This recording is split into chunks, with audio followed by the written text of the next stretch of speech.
What's up, everybody? Welcome to Garden Sound 365. My name is Gardner. This is the show where we make music every day for a year.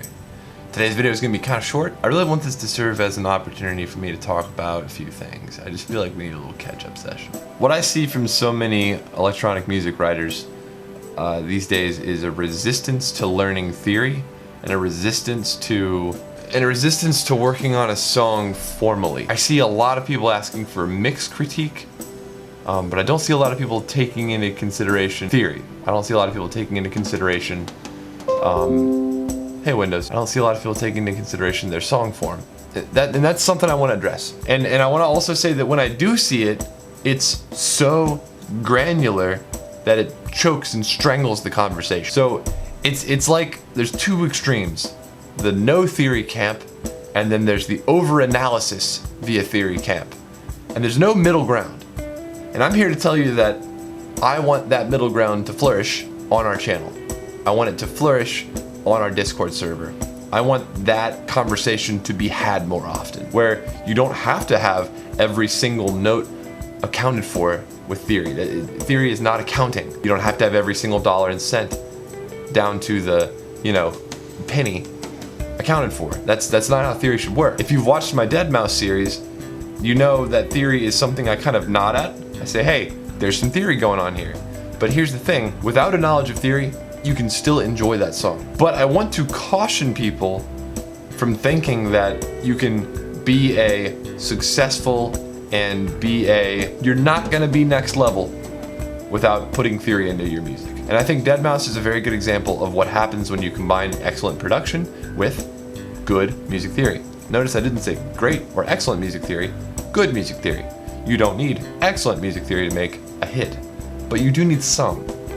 So I don't think the theory choices that Deadmau5 made in those songs were an accident.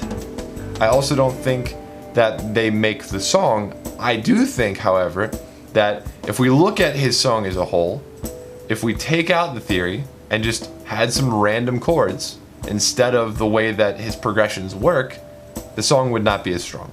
Can you make music without theory? Yes. Is it going to be as good as someone who has equally good production skills but also has an understanding of theory? No. And you're gonna lose every time. So I say this to people out there being resistant to theory, open your mind. Find a teacher, learn something, please learn something, and start to use that theory in your composition. And now I would like to speak to everybody who's overanalyzing using theory.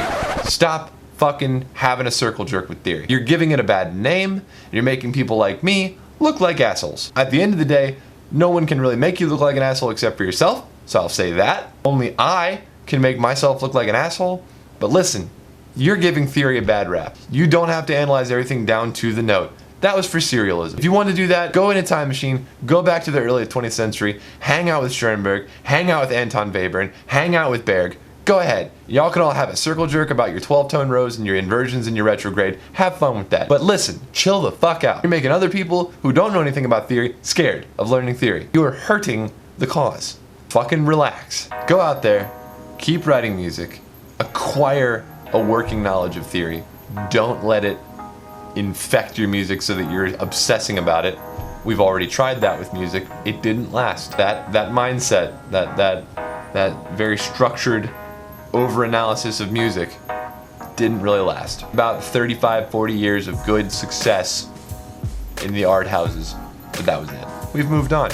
We've gone past avant-garde, and now we're in what I think is a new age of musical exploration where pretty much anything goes. It's kind of the best time to be involved with writing music. Man, that's got me stressed out. I'm gonna go write some music to relax. But as always, my name is Gardner, and I'll see y'all tomorrow.